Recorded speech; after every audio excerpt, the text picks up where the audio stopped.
this. All right, folks, here we are for another session of Off the Grid. Our next guest is a certified mic ripper and virtual artist based out of the East Coast and a member of the Johnny 23 record label. Welcome to U.S. rapper Boxguts. Hey, What thank you up? for doing the session with me. What's going on, brother? What's good? I'm all right, man. Hey, how's the new year going, man?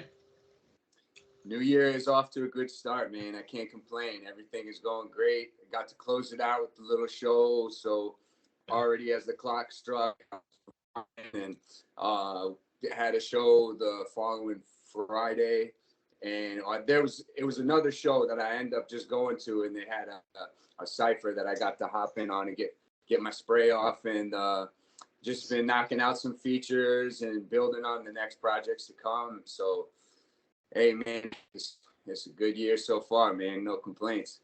Yeah, it's good, man. And I think I have you before you have another show going on tonight, right? You got another one in a couple hours? Yeah, man. Gonna hop in on something. Yep. So, homie just hit me up a couple hours ago. I was like, "You want to rock?" I was like, "Hell yeah." Awesome, man. Well, hey, good, man. Real quick, man. Any New Year's resolutions, or are you just doing your thing? I'm just, I feel like I kind of am on the daily resolution tip, just always trying to observe myself and make improvements on the regular as much as possible and learn as much as possible. And so I feel like the resolutions are just a kind of always work in progress, and just connecting with people more, I think, is always good. A good. So I have that in mind for the year. Hey, that's a good perspective, man. Because normally people would like start with like super big resolutions. So I kind of like the little daily different things, switch them up. It makes it more manageable and digestible. So that's interesting perspective. Thank you, man. No doubt. Well, good, man. Hey, let's start with a quick introduction. Tell me where you were born, where you grew up, where in the East Coast you call home, and how long you've been doing music, brother. So right now I'm in Vermont. I was born in Ferrisburg, Vermont. I live out in the woods. I'm in a kind of mountainy, woodsy, farmy area. It's very submerged in nature, straight up off a dirt road. My house on dirt road and everything, man. I'm loving it. Like, really be out here with my family. But I was born in Detroit, and Okay. Oh, wow. and then I moved to Pittsburgh, then to Minneapolis, then to Atlanta, then to Orlando. I started rhyming in Atlanta, and then started writing rhymes in Orlando. And then I moved. I went to college in Sarasota, Florida, which is like a few hours south of Orlando. And then I moved to Brooklyn, New York in 2004. And I dipped from Brooklyn in 2019, November, to move here to Vermont. Oh, dope, man. Well, I love that. I always had thought that you were just from New York, grew up, born and raised. And that's awesome that you got to experience different parts of the United States, and you're living in Vermont. And that's super dope, man. Yeah. Good All luck, right. man. Well, good, man. And so music-wise, so you started in Florida. And so how many years has that been? That's probably, is that 20 plus or? Yeah, that's 20 plus. So I would say I probably started tinkering with the rhymes. I really mostly freestyled until I got comfortable with I didn't even think of writing, honestly. I just was freestyling and like, No. So probably around 96, 95, I was already listening to rap for a good 3 years or four, maybe. And wanted, it was starting to connect to me musically that I could do it, and from freestyling to just playing around with the rhymes in my head. And then I think the first verse I did write was in Orlando. And that was probably around 97 or 90. I think 98, actually, 98. That's some good times. And then, yeah, man, it was like, okay, I got something here. You know what I mean? And just dug the heels in. Yeah. Hey, tell me if, so I have an opinion on where I think you were influenced from. And so, but I'd rather hear from you, right, man? So were you influenced by the Florida scene?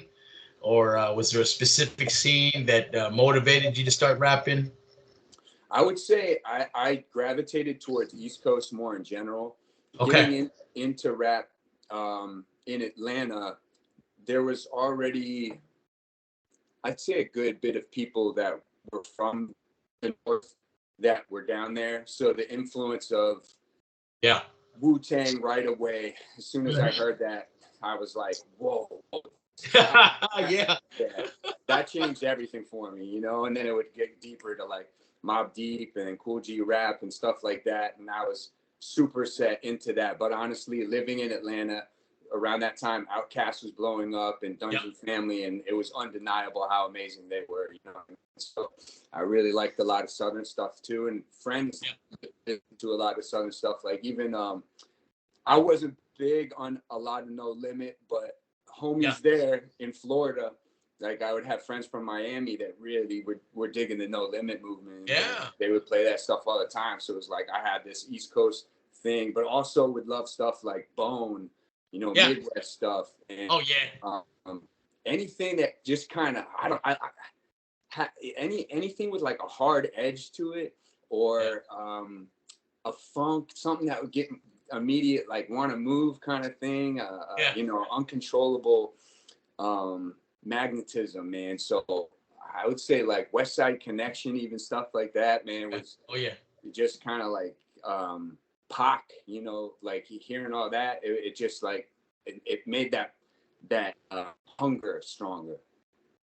Yeah, and it's great, man. During that time too, late '90s, we weren't short with dope MCs. So yeah, I like the No Limit crew. So I really like Silk the Shocker, and you're right, man. Atlanta had a dope scene, and yeah, I mean, I even like Two Live Crew out of I think they're from Florida. Yeah, Two Live Crew's Yeah. from Miami. Yeah, Yeah, I like Mystical a lot too, and yeah, they played them a lot in Atlanta on the radio, like especially nice. Yeah Go. When that came out, oh man, That was live, huh? man, I love that. That first album was great, man. I mean, a lot. Mystical's got a ton of stuff for days, but yeah, when that first came out, I remember the impact it had on me. Yeah, and I heard, like, when I first listened to your stuff, man. Yeah, it's immediately what I thought of was boom bap. I saw Wu-Tang influence, and I thought some Jedi Mind Tricks influence too as well. People So ask me that yeah, a lot. Like I would I love. say, I had um I have an album of theirs, but I wasn't obsessed with their stuff. They were just Okay. part of what I was listening to. But people have Yeah. drawn that comparison, and much respect to all those characters, Army of the Pharaohs and Jedi Mind. But I wasn't like super obsessed or focused, you know, with what they were doing. I was kind of spread as far as all the music I was listening to. That's right, man. And I love your sound, man. So shout out to your style, and just you know, I always wonder, like, what influences people, man. So that's dope, man. And so with that, so it'd be unfair for me to ask you who your favorite New York rapper is. So since you grew up all over the world, man. But did you have like a top five? I know it's probably putting you on the spot, but maybe top five that stick out. Well, okay. I mean, you know, there's gonna be ones that everybody is gonna, and why would you can't deny anybody to say Pun, Big L. I mean, let's see, Cool G Rap. Oh, nice. Man, I like Lloyd Banks a lot. I like Max B. Max B. I listened to a lot of, like, for many years. He's got something, man. I mean, yeah, anybody that really digs him, they feel the same, man. He's just like, no matter what he does, it's always something. That's dope, man.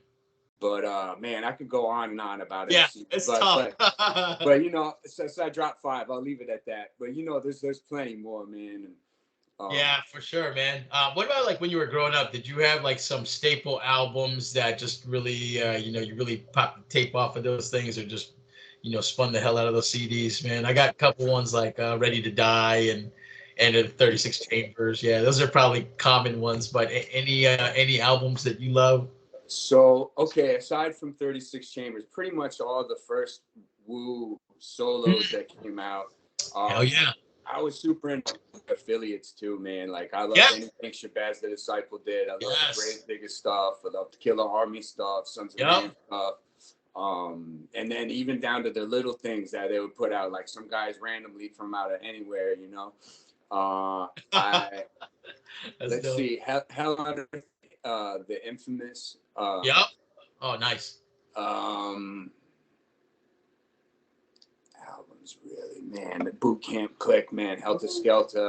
Good choice. The Shining, Smith and Wesson, Smith and Wesson, baby. Yeah. OGC, The Storm. Man. Yeah, that's another one. Like I should have like written this one down. That's tough. Yeah, this just goes on and on. So many dope albums came out of New York, obviously. Oh, I know, and it depends on the day, man. Yeah, I'm curious, man. How's the Vermont rap scene? Oh, it's freaking amazing. Oh my God, really? Yeah, it's so. I was I was so pleasantly surprised. I had no idea what I'd be getting into up here, honestly. Okay. As far as that went, I just knew if there was mics to be ripped, I wanted to be doing some of the. Yeah. You know, so I was so fortunate, man. I reached out. There's a site called VermontHipHop.com. Okay. And the first year I reached out when I was dropping Royal Water with Hobbs. Yeah. And I was like, hey, I'm new out here. I just put this album out. Just letting y'all know I'm here. Blah, blah, blah. Didn't hear anything back. Months later, I'm checking like the spam in my email. Oh no! The guy who runs the site was like, "Yo, this is dope. We got these Vermont Hip Hop Awards coming up. You know, if you want to, be part of the what do you call it? A judge, you know, and vote. That would be a good way for you to get familiar with the scene out here." So yeah, it was sick. Just digesting all these artists and stuff, and I came across a few that I was like, yo, I want to see this cat spit. You know what I mean? Yeah. And I end up seeing these cats spit. So basically, I had met one guy at a gallery. We followed each other online and then recognized each other, linked up, and he was like, don't you rap too? Shout out to my homie. That's Will C at Green Door Studio. And he was like, we host a hip hop night every third Thursday. He's like, you freestyle? I was like, of course, man. He's like, yes. He's like, oh. He's like, man, you got to get up in here then. Maybe I'd get you on a show or something, but come check it out. So I went strictly on observation for 2 shows back to back. You know, like, let's say it was maybe like a February show and a March show. And man, I was just impressed off rip. Like, dudes were spitting all different styles, young cats to older cats. Freestyles were off the chain. Dudes are just not, you know, relentless freestyling.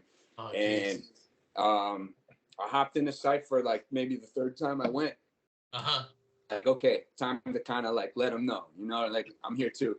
And so, you know what I mean? The magnetism then started to happen, you know what I mean? And then got a show off of that. And then from there, just started meeting mad people and like really seeing how deep the scene is and how really good artists are here. Cats' skill calibers are high, man.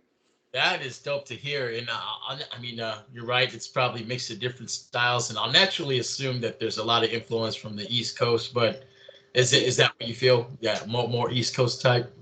There is that, but there's also an artist who's super dope from Compton, you know, and you get like guys, but yeah, man, that's like sick. Yeah, people. Shout out to that dude, Charlie Maine. There's people who come here from all over the place. So, but the homegrown talent is out of control, man. That is so awesome to hear, man. Yeah. Hey, are you building with anybody there? Working on projects with folks from Vermont, or yeah.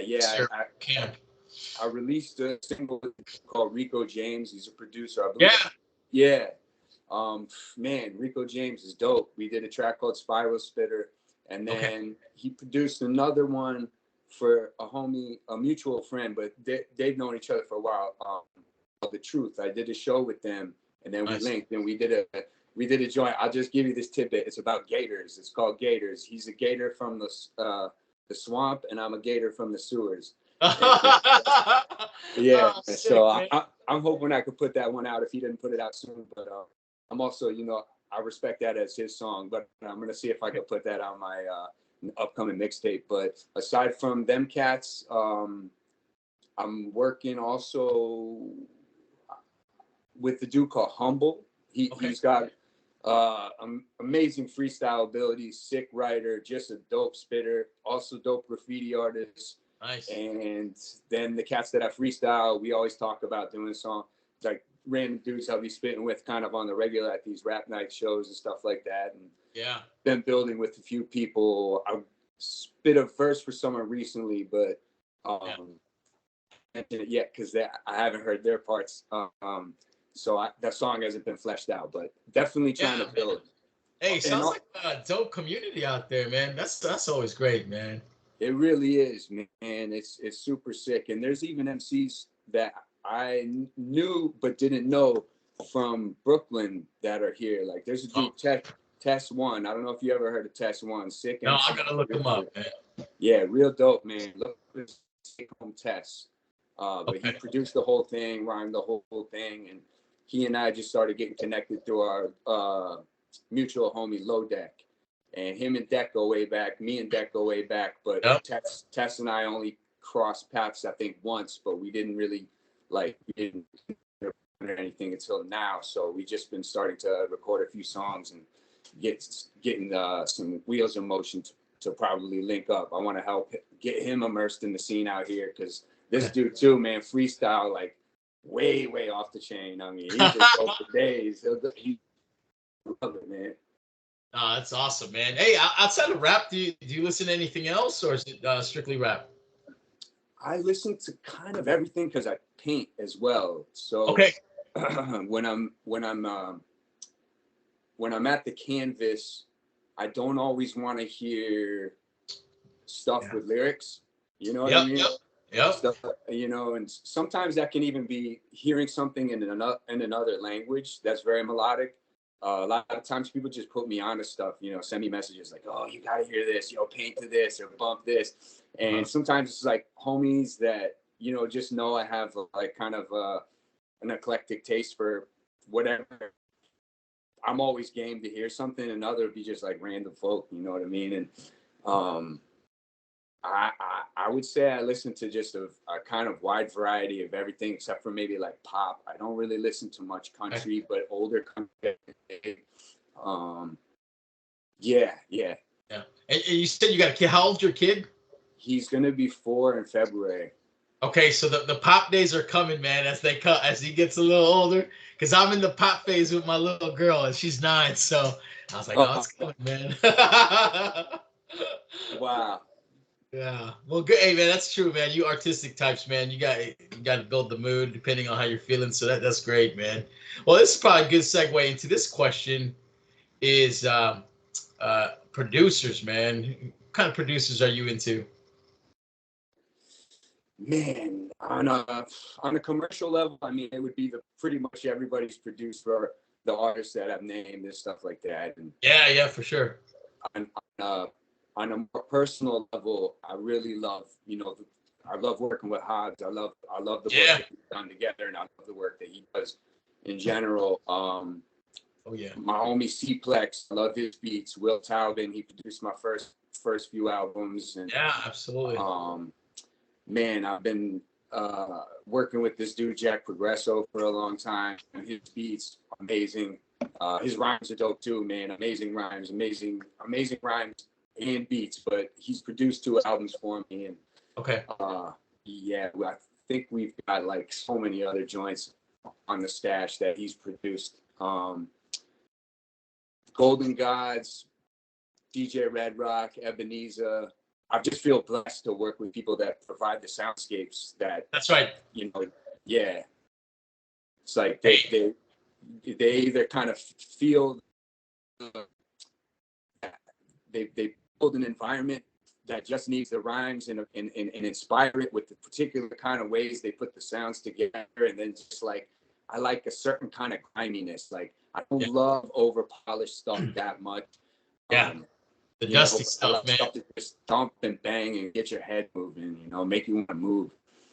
Yeah, that's a common sound that I hear from your stuff, and I love that sound too, man. So dope.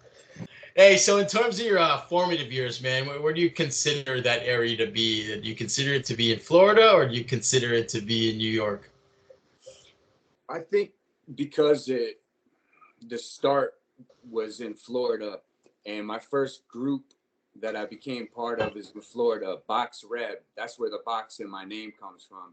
Yeah. Box Reb is short for Boxer Rebellion. That's a group that I started with the Diesel, another insanely talented producer, MC, super Nice. sick off the chain. And he introduced me to his homie, Okay. Red Ox, who I became boys with, 8 Ox. And then we had another mutual homie that we met around the same time, who came there from Japan. And he's on the West Coast now. He goes by Hawk One or Bagger 43. Nice. I can't say a good thing about the crew. You know what I mean? This is my first crew, so the 4 of us, it was mostly Bert and I at first. Bert Diesel, we just like linked up. First day we met at college, and he's like, "You rhyme?" Yeah, we just like already started rhyming together. First few days, formed the group, and then boom. So for 4 years, I was just like locked in, you know. And I was in college there, and I'd been rhyming for years before I got there. So it was like perfect starting my first group, and you know, it was like I didn't expect to be a solo artist at that point because I was so immersed into doing that, even though you know, you spend so much time coming up with it by yourself. And I had like long verses and stuff like that. So yeah, I could see it getting to that. And then when I got to New York, I didn't know anybody really at first. So I just like recording all my own stuff and starting to feel like, oh, you know, okay, I got some, you know, like this, I'll just go solo hard. And I was there for a long time, you know, in comparison to how long I was in Florida. So the impact of what I did, like release wise, show wise, people I linked with wise, definitely broadened when I got to Brooklyn.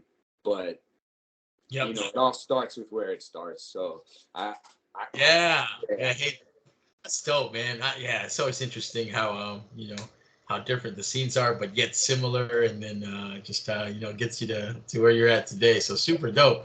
Hey, so with that, so you explained the first part of your name. So from the Boxer Rebellion, which is a tribute to your crew that you started out in Florida, and so where did that whole name come from? Boxguts. Let's hear the origin of that. It was funny. It just kind of came up in freestyle. I was recording at a friend's. One of the homies from Box Red is Hawk One, and we're recording on it. We had this little teeny tiny like funny style mic that I don't even know if it plugged into USB. We might have rigged it like for RCA or something. And there was like a funny thing you had to do to cancel some noise on it too to get it to go. You know, really funny. And I remember I was like something Box Red for your guts on Box Guts, and it was like. And my boy kind of looked at me like, you know what I mean? There's something stuck there. I went home that night and made like a boxguts at hotmail.com. You know what I mean? I think this is probably like 2002 or 2001-ish. And then I was going by, I was like going by my graffiti name. And I just felt like this is not a good look because we were already you know, and it was like, here I am rapping and openly calling myself what I'm going around and spraying and stuff like that. Not good. So, right? You know, it took a little while to set in because I was used to kind of presenting myself like, and I just fully committed, you know, and I was like Boxguts, and then everything started to form from there because it could feel the name through me. I was repping me, repping my crew, repping my beginning, but is just the way it clicked, you know, like as it came out of my mouth and saying I'm Boxguts, I just like the echo, you know what I mean? Oh, dude, I really like the name, man. So it's dope. And then I noticed what you do a lot too is when you collab with different groups or different folks, then you'll have like a different sub moniker, Box, whatever, right? And, I love that, man. So well use of the name, man. That's what's up. Yeah, for sure. Well, good, man. So hey, man. So it sounds like so Florida, New York, you know, both those places, man. Was the crowd very welcoming? New York has a reputation for being a very tough place to come up in terms of the rap game. But what was your experience like?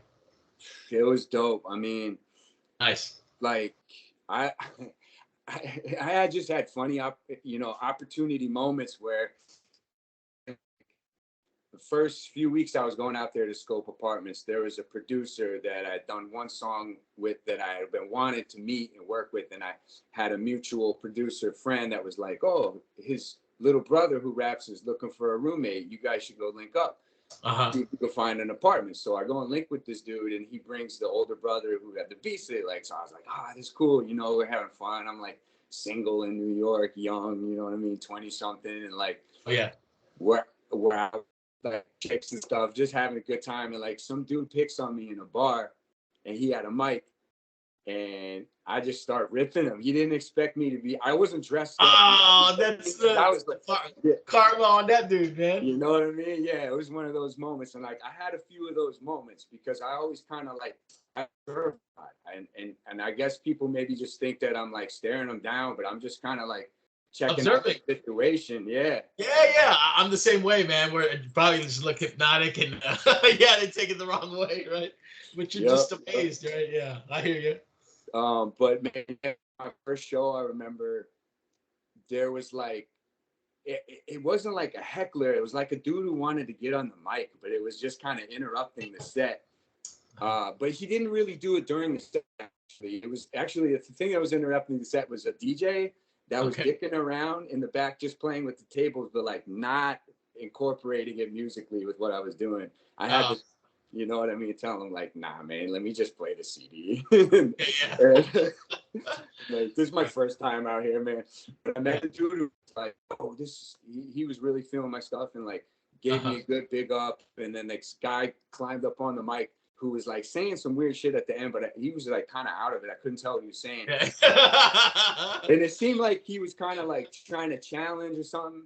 And the dude kind of like grabbed me by the shoulder that was bigging me up, and he was like, yo, man, don't even pay attention to that. Like, this dude's a clown. Like, who even knows this cat? You just ripped it. You know what I mean? Yeah. Don't even pay attention to him. And I feel like that moment helped my energy to not even really experience much heckling after that. Like, I would have weird times where I'd be part of a big show or something, and I felt like maybe because people didn't know me, they cut the mic even before I grabbed it. When I was saying stuff like that, I just dropped the mic and just spit my shit as hard as I could in the crowd. Yeah. So, you know what I mean? There would be definitely funny things that seemed politic related because there was crew beefs and stuff like that a lot of times that I think did interfere with some of the magical moments, but it all has to it to make them more magical anyways. Yeah, I seen that. Unfortunately that exists, and I've seen that too. You know, there's guys I work with that other guys I want to work with, and then the combination just doesn't happen because the odd environment. So I'm totally tracking. Yeah, but a lot of ups and downs, man. So it's great, man. You came up in a great place, man. New York, man, and every city's got its gate guarders and stuff, man. But man, hey, you're still here doing your thing, man. So I love it. And on the real, man, New York like really accepted me. A lot of MCs that I grew up listening to would end up giving me props, you know, at some point. At a show, be like, yo, come back, man. It's like my birthday's coming. Come rock at my birthday party. And I'll be like, you know what I mean? Like, yeah. So my New York experience was a blessing, man. It was amazing. It was hard to leave, but at the same time, when I knew the decision I was making was for the future and longevity of my family, it was kind of like a no-brainer. Yo, I love that, man. Well, I'm glad your experience out there was dope, and as it should be, man. New York is dope, man. Well, hey, man, what about the newer stuff that's coming out these days, man? Do you dig what's coming out on the radio, or do you dig some of the up and comer stuff, or are you fixated on just some of the older time periods? What do you think about the current state of hip hop? I don't mind it because if I don't like something, I just don't really listen to it. Hey, man, that's nice and easy, man. I love it. You know, like it does. I don't know. I don't get any joy out of hating on anything. And usually, if something's like on, I'm trying to see what it is that everybody's loving about it. If I'm not, anyway. I do the same thing too, man. I feel you. Like there's that gem there because there's something to learn there. You can glean. That's right. From it, you know, so it's just, I don't know. There's a lot to be said about some of the things that they almost look like rules, just don't exist, especially in hip hop. the way they used to. And so there's that difference where one person's style then becomes a genre. So it's almost like the no biting law. Be original was always the thing that got drilled into my head. That's right. Like even before I'm rhyming, like drawing and stuff like that, it's like be original, no biting, no biting. And it was like that just throughout hip hop, breakdancing, all that. And so I was just like, no biting, okay, rule. And now everyone's like, sound like this dude as much as you can because he's making money. You know what I mean? That's interesting. Like, so hey, that is actually an interesting point, man. Yeah. that Like part, the mumble stuff, man. Yeah. Yeah. Yeah. No, you're right, man. I remember, dude, like in the 90s, it was super big, man. Hey, don't bite me, or, yeah, do your thing. And, yeah, that's a good point. But now it's transitioned to something different, right? How you make it into the commercial scene, be like this dude or that, and be like that. That's a funny point, man. But but I like what you said earlier, man, because I do that too. If there's like music that I'm not digging, I just don't listen to it. But I go back and try to understand like what people like about it, man. So yeah, and then maybe I'll take like an element of that and try it out. But yeah, that's great, man. No one's ever said that, so great point, man. No doubt. Good luck. Hey, man, what about your sound, man? How would you describe your sound if someone asked you to? Someone asked me to do that the other day, and I think Oh shoot, I said hardcore illustrative psychedelic wild style. Ooh. It's like the grittiness and griminess of just human is coming through me. Then I create art, so I'm having visuals flood my mind a lot of times while I write. Okay. But they're not of the norm. So like I mix a lot of reality with my imagination. Sometimes it's just a straight story. Sometimes it's straight feeling. Sometimes it's mathematical patterns. Like I get very nerdy with the surgical shit. You know what I mean? So I would say my stuff is surgical sniper. I would say it's just straight dirt ball. I would say, I would say a lot to flatter myself, really. Because hey, man. But you know what I mean? You define it, dude. Yeah, that's interesting, man. So that whole swirl of words that you just used to describe your style reminds me of like a lot of the art that I see on the albums that you do. Do you do all the art for your albums and projects too? Yeah, I do that. Okay. They're usually paintings, yeah. Like there's one behind me here. Yeah, I was admiring it earlier in the interview. It's really dope. Oh, good look. Yeah, we'll talk about that too, man. Yeah, I'll bring it up or send you some pics or whatever. But yeah, I get fully immersed in the art and the music and merge the two.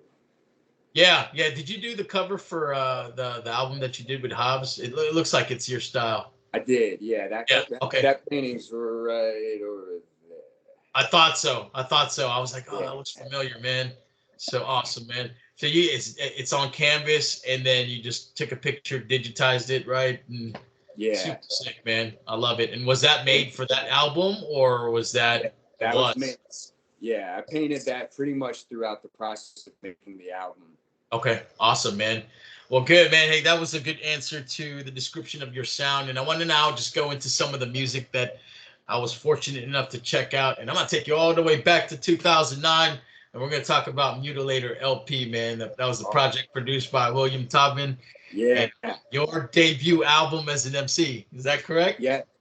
Yes, all right. That was my first official album. I had played with little ones that I never played people, and then I started recording an album before Mutilator, and all of the work got stolen in a car. Oh no!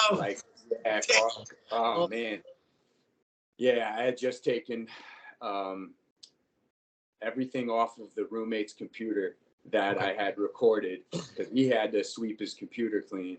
And so I had it all on a hard drive. I had all my books of rhymes. I had multiple sketchbooks all in this bag. And then I had the backups on CD. And I had to go to work that day. And at the time, I had a girlfriend who picked me up.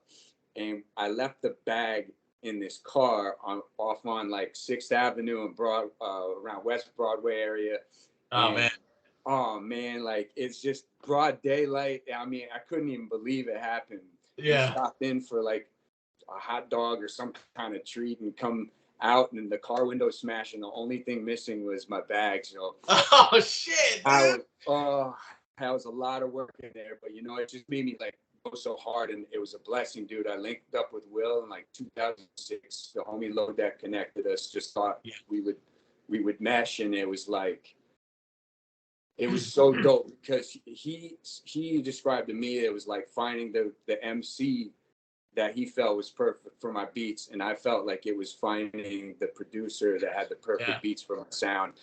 And man, we just were so busy, man. We were recording that and another project for like 3 years, and then we didn't put it out until 2009. But yeah, yeah. So it was after the stuff got stolen, you had to start from scratch then.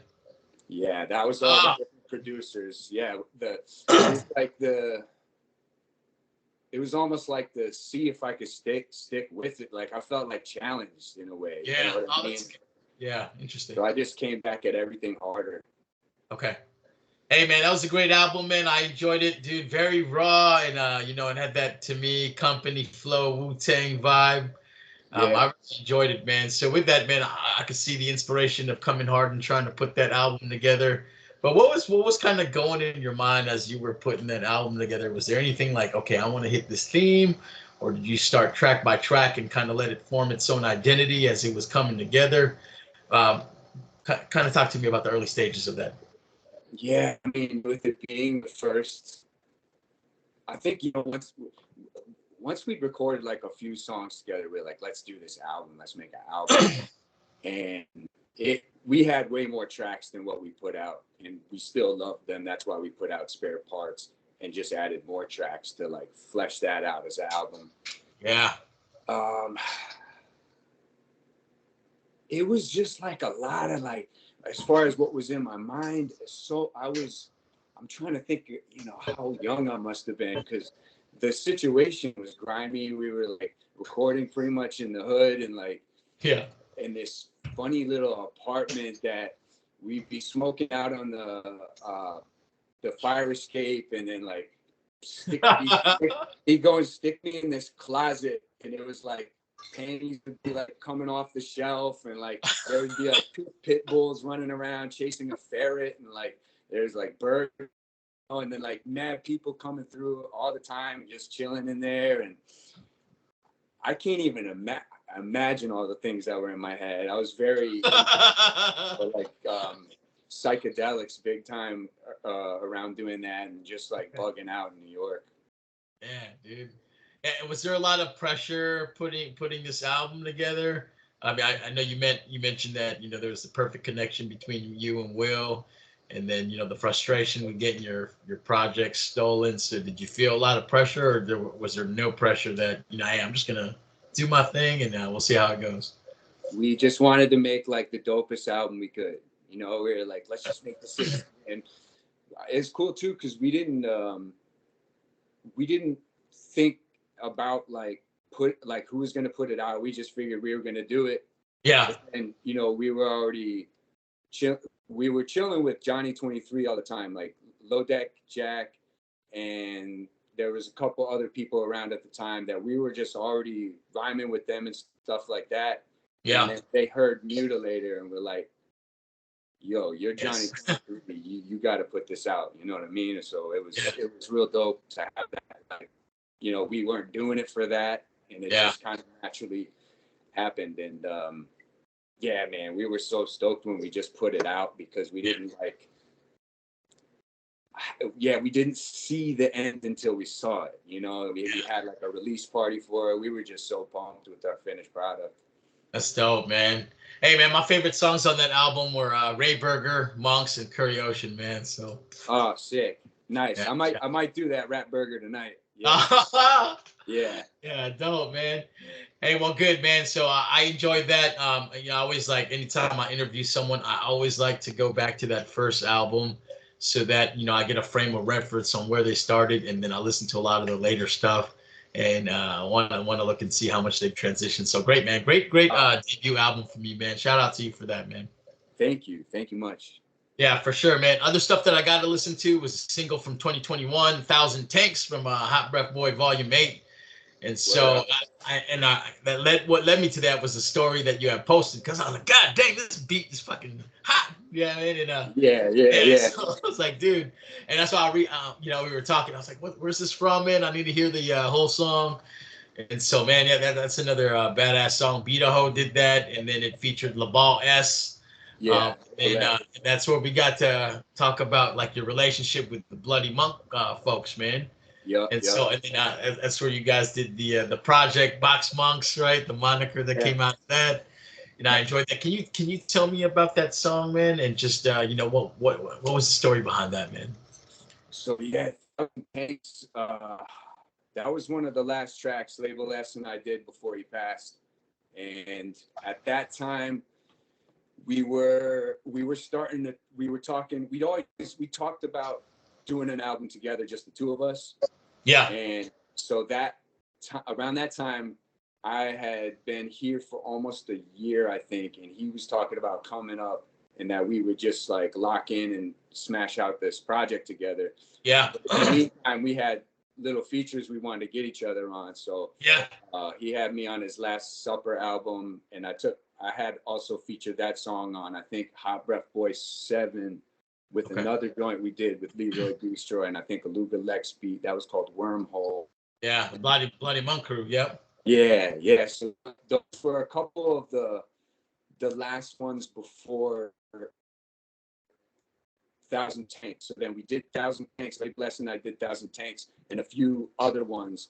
And I think he was not sure if I was putting it out on Hot Breath or if it was for our thing, but I was like, no, this is Hot Breath.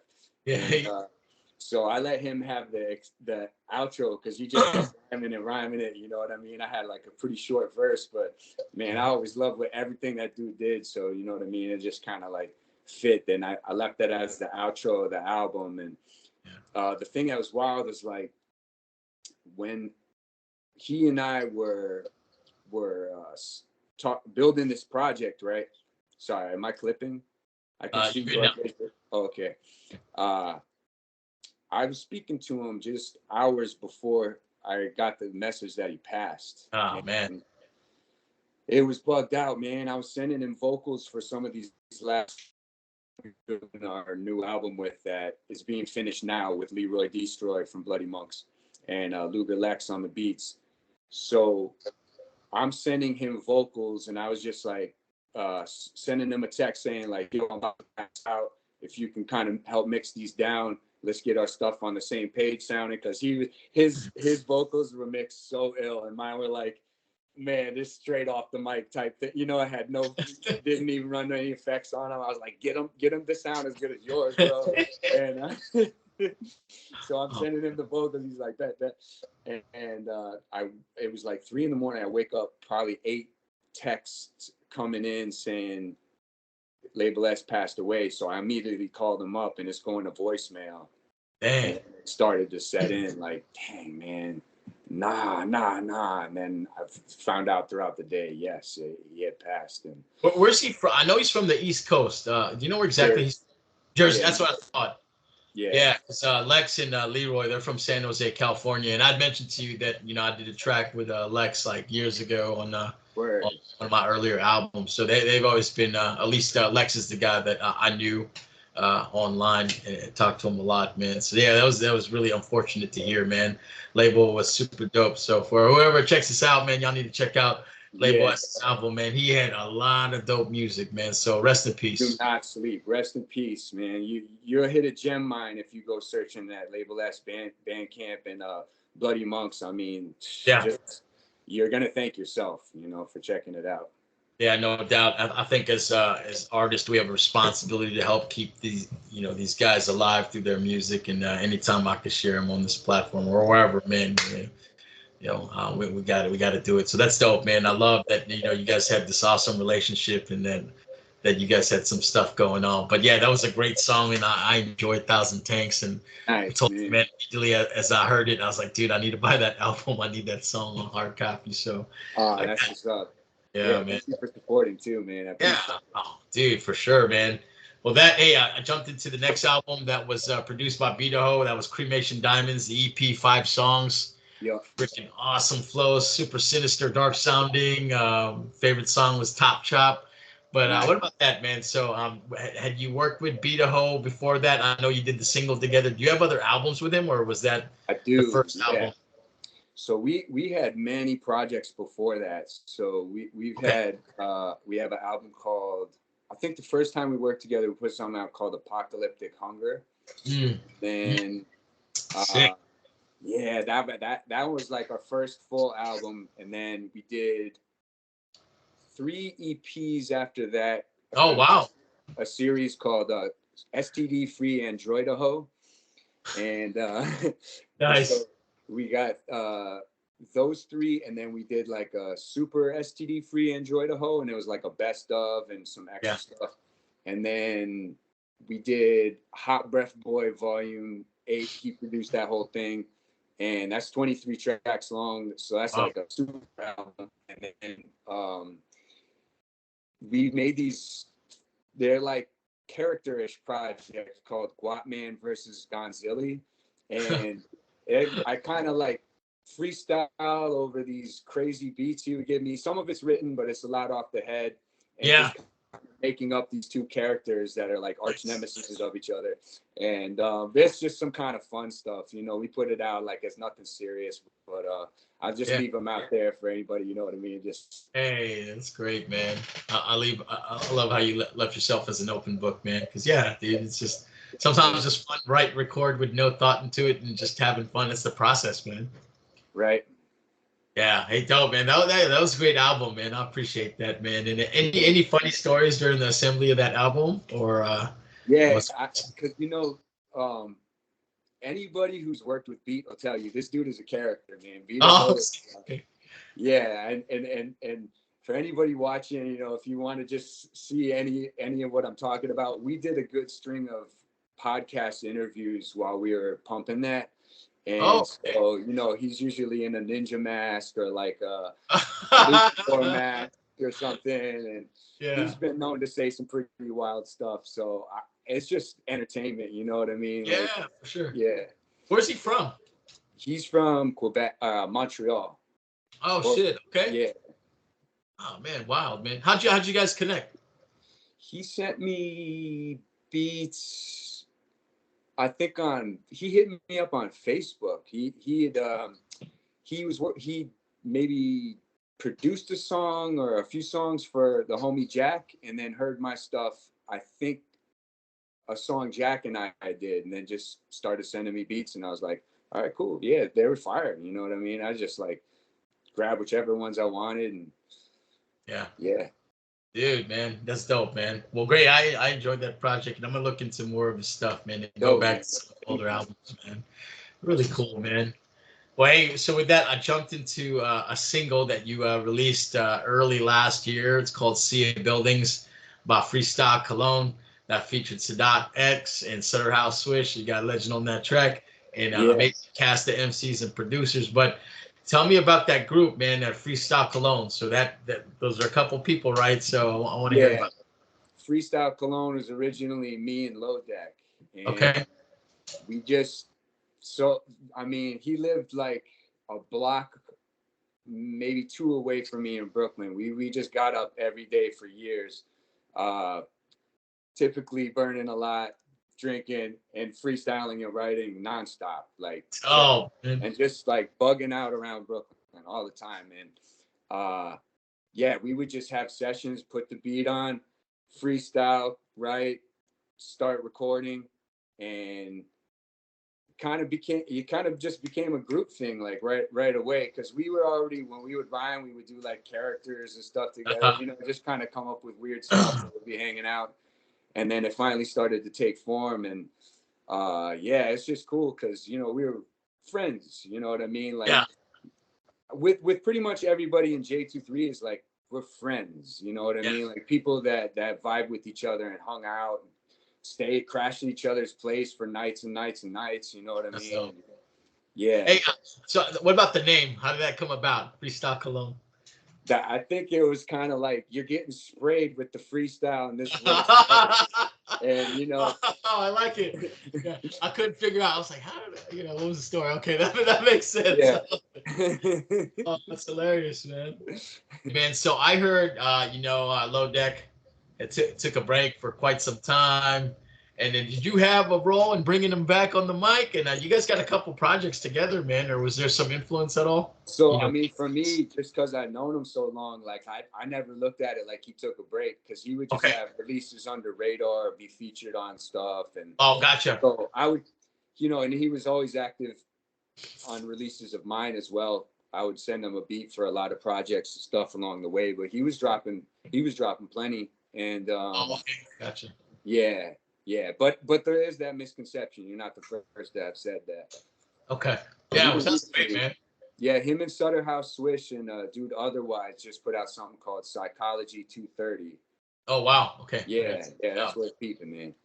Yeah, I can't remember when I first heard his stuff.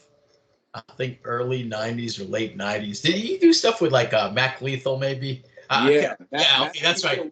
Was part of Johnny 23 for a bit. Oh, and I didn't know. Yeah, and I forgot to mention, just because we were talking about Freestyle Cologne, to shout out the Golden Gods and DJ Red Rock. DJ Red Rock, who produced Sea of Buildings, he was the one that spawned that collab. Okay. With Sadat X, but he's pretty much become part of Freestyle Cologne on our second album. That's right. Yeah. Okay. Oh, great, man. No, I had no idea that Mac Lethal was part of that crew back in the day, man. That's awesome. And I wasn't around when he was, you know what I mean? And I think he had a few features on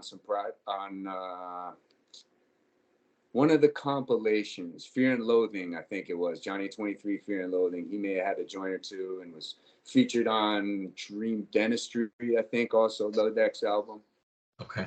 Oh, man, super dope, man. Yeah, is all the earlier stuff from Johnny 23, is it all on the Bandcamp page, or is there a site to access that stuff? I gotta go back and listen to some of the classics. I think a lot of people have put things up on YouTube. But, yeah, that's a good point, man. Yeah, but yeah, so I think you could probably find, like, I don't think Old Trolls is on Bandcamp or a few of the few real early ones, but I would imagine it's on YouTube. Yeah. I've just got all this stuff on CD, you know what I mean? I'm still kind of like that. I play tapes and CDs, so sometimes I forget what things are, but yeah. Yeah, no, for sure, man. Well, good. Yeah, you guys had that second album you did, 10 years later, Load the Guts. And that had another dope song where you had the Wild Way remix with Rock This Monster Boot Camp. Oh, yeah. Man, that song was fire, man. Good luck. But yeah, man. Hey, I really enjoy the music that you guys make as Freestyle Cologne. Is there another Cologne album coming out in the near future, or in the works? I can only imagine so, because Deck and I are still working. We just been doing a few tracks.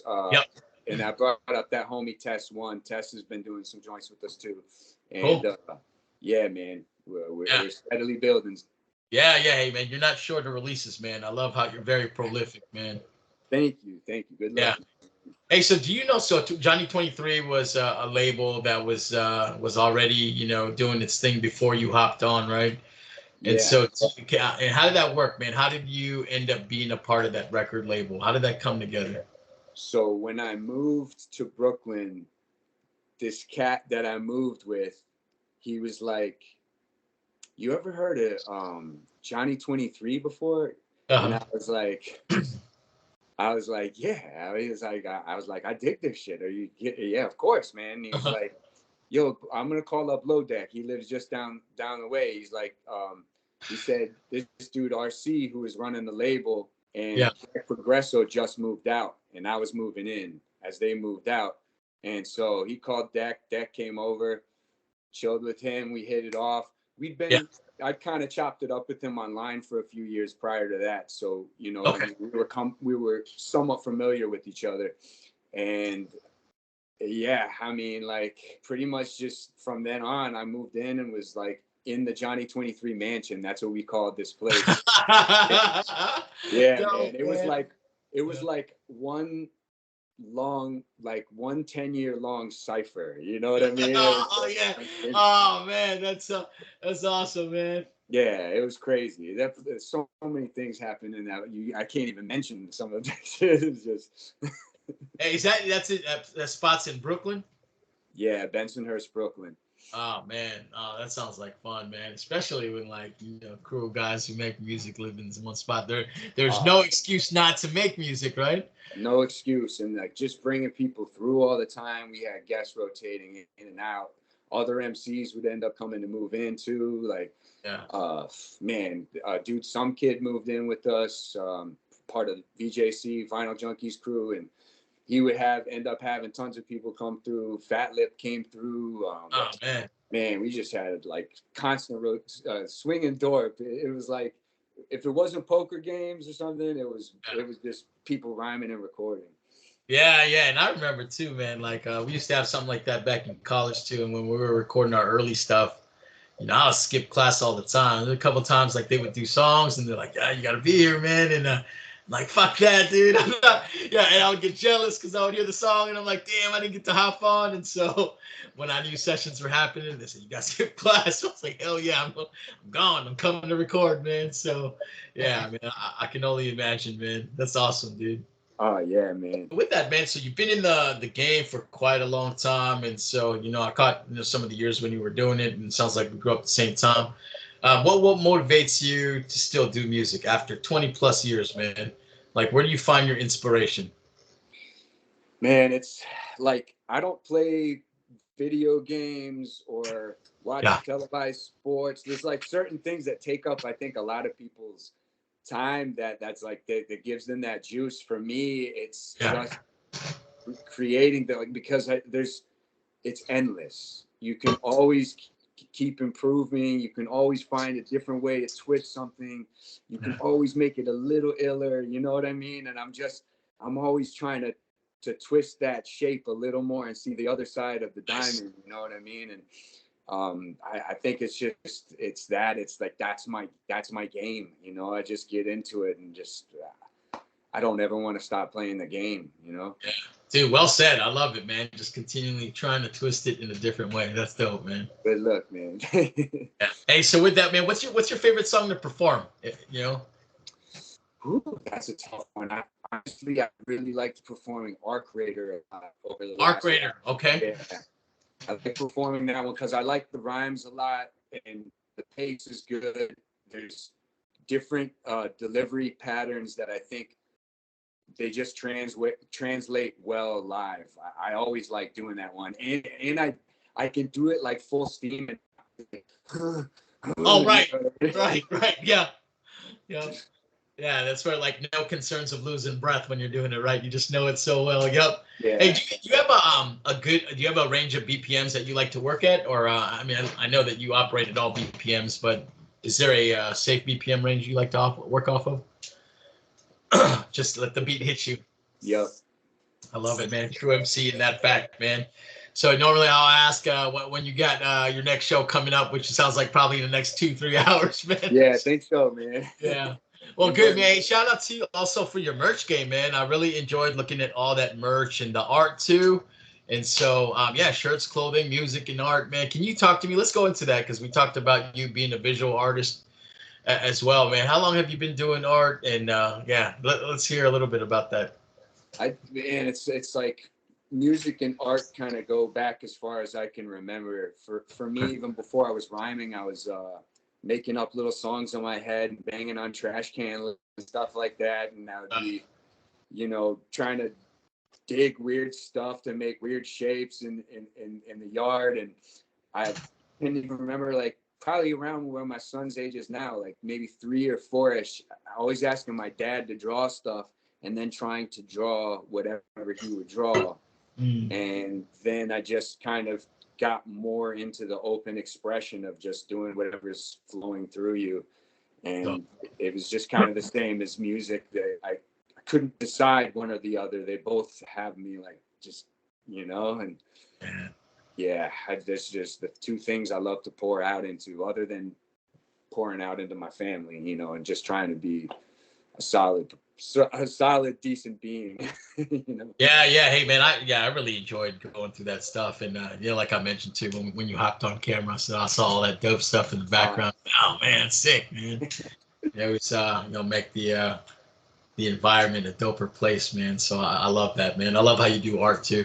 And you don't even have to outsource art for your albums. You just do your own stuff too. So Nah, that is a good thing, man. You know, yeah. especially from all those years of serious budget cutting. You know, Oh, I know. yeah. Yeah. Yeah. And so do you do a lot of the computer stuff too, or is it mostly the media where you're painting stuff and or yeah, is it both that you do? I don't do much computer illustration or computer generated art, but I'm decent with fonts and whatnot and layout. I can I'm okay with Photoshop and Illustrator. So if I need something vectorized or whatever, I can put the time in. If I need like dope, just something clean for a logo. But I like to do everything hands on. I prefer to just draw, paint, whatever, scan it or take a flick. That's kind of the way I mostly do art, is just whatever I can get my hands dirty with. Nice, man. Well, super cool, man. So, hey, man, you MC and you did graffiti at some point, and then I didn't get. Did you produce it all or no? I've made a couple beats, but I would definitely not consider myself a producer. I would like to attempt that at some point, but Yeah, it's been part of that thing that keeps me from being completely isolated. yeah, I dig working with other people, even if we're not getting along. Sometimes something is happening where I'm just thankful that I'm collaborating with somebody else. But yeah, there's also that wanting full control and having the full control of the visual sometimes yeah, that makes me gravitate towards like, maybe I should give it another go. yeah. Hey, that's dope, man. So the only thing, what about? So you did a little bit. You tried it. What about b-boying? Did you try to b-boy at all? Oh, and graffiti, I did graffiti. I still, graffiti I do, but b-boying, yes. Oh, Uh, you did. Oh, man, you tried it all. but no, Oh, no, that's right. No, no DJing. Yep. wanted too bad. Trust me, I was like, oh man, fuck, I'd love to get into turntables, man. But my mom, I was like, at the age, Yeah, she's like, yeah, yeah. kidding me? You're gonna be scratching around in your Yeah. room and how expensive that all is. She was like, Yeah, that's yep. Same here, man. it just didn't make sense for the household, So Yeah. the pen was easy. Yeah, yeah, for sure. Yeah, Yeah, definitely. Yeah, but that was the but same case for me. but breakdancing I was heavy into because I was super into martial arts, and I had a friend that was Nice. could breakdance, and I was already into just like watching b-boys with the Yeah. whole culture and stuff. And he was like, "You show me some martial arts, I'll show you some breakdancing." Oh, And good he trade did off. graffiti too. He was like my first bombing partner, and we ended up like we painted for years. We painted it, yeah. We even painted in Italy together. Like man, Damn. um, Oh, yeah, man, he got me into b-boying for sure. So I would break dance with him in front of the Puma outlet. Puma would like dress up with gear and have us break dance in front of the Puma outlet in Florida. oh But man, that's you fun. know, it was kind of short lived for me though, because Yeah. I got so into rhyming and so into art Yeah. that when I drifted away from the friends that were breakdancing, by the time I moved up to Brooklyn, I was pretty much just like fully Yeah. submerged in art and music and didn't dance anymore. Yeah. Hey man, that's cool, man. At least you got to experience it. So that's great, man. Most definitely. Yeah. Well, hey man, with that, you mentioned that hey, it's really music and art that you work all your time into. But is there anything else that you like to do for fun outside of that and family and work? I love nature.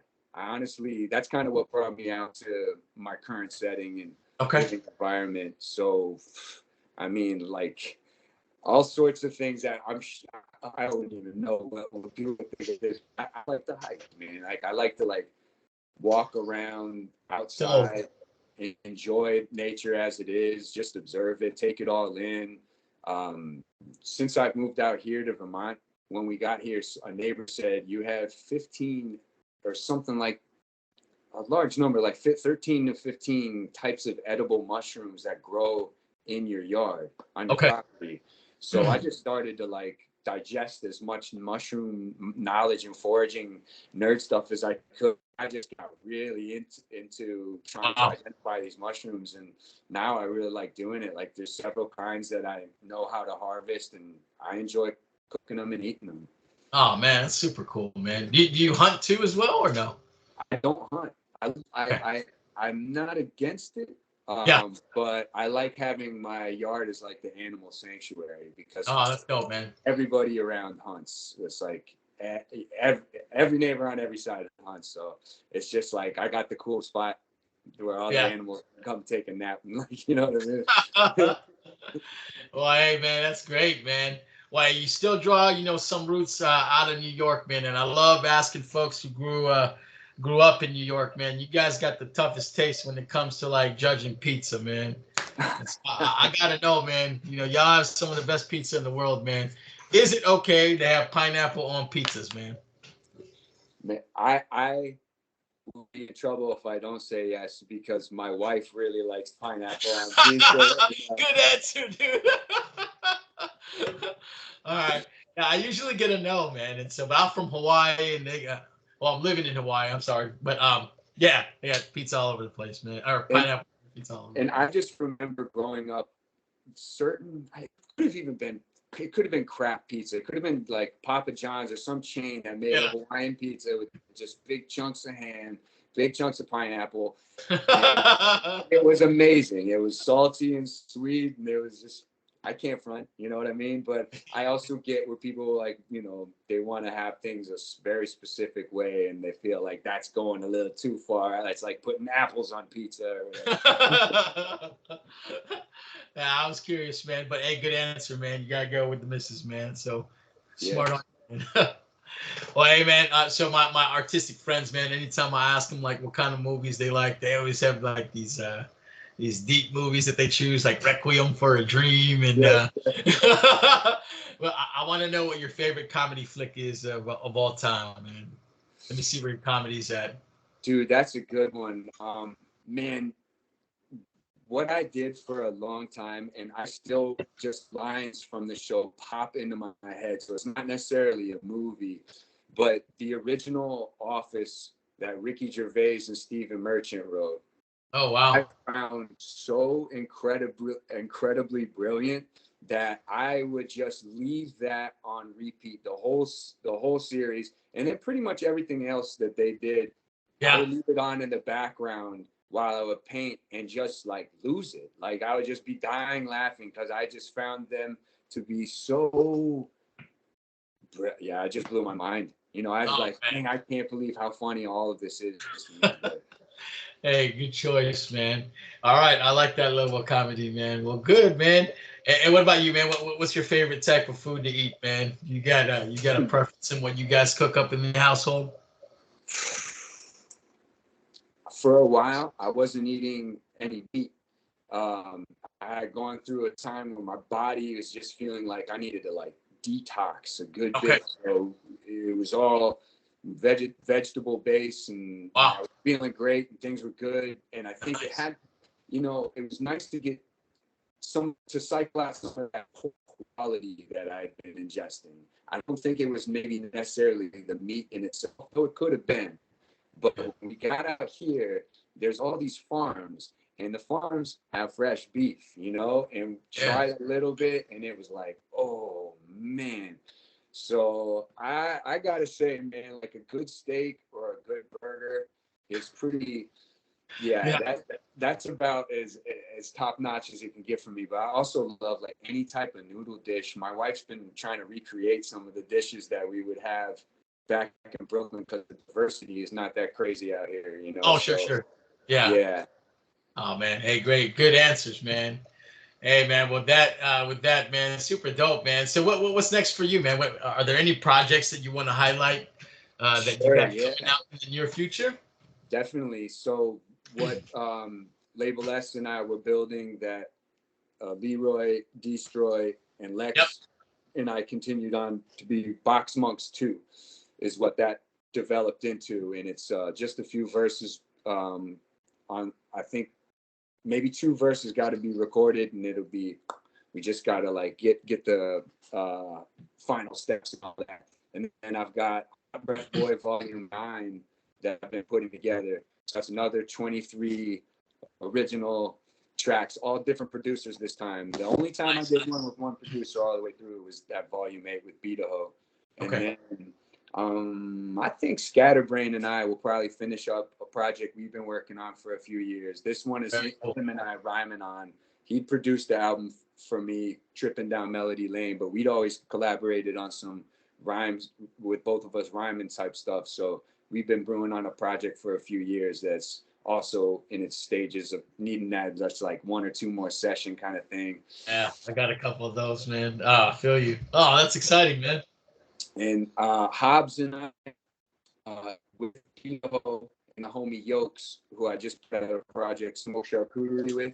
Yeah, I heard that this morning. That was dope too. Oh, nice. Good look, man. Yeah, we did a little type of theme thing where each producer submits 3 beats, and Will Taubman said he would get on as well. So Nice. those 4 producers will have 3 beats. I've recorded 1 song to it and just been writing and stuff like that aside from that. And then I've been working with this dude, Cave Mammoth. Super sick beats.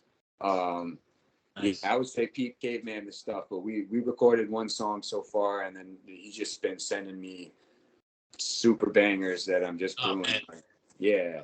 So that's kind of most of the stuff that's in the funnel right now, aside from features and then what I've been doing on the side, you know, keeping Freestyle Cologne moving forward and whatnot with that. And DJ Red Rock. Yeah, well, really exciting, man. It looks like 2024 is going to be really good for you in terms of releases and just music in general. And so with that, man, for folks who are tuning in, man, where is the best place for folks to find your music in terms of like, where do you prefer for them to go? I prefer y'all to go to boxguts.bandcamp. Okay. I think it's just, you know, you can isolate your experience there, and I have most of it available physically. I try to make every project available physically. So if you're digging it, you know, you'll be able to cop. And there's also gear and prints and whatnot. But I have a boxguts.com as well.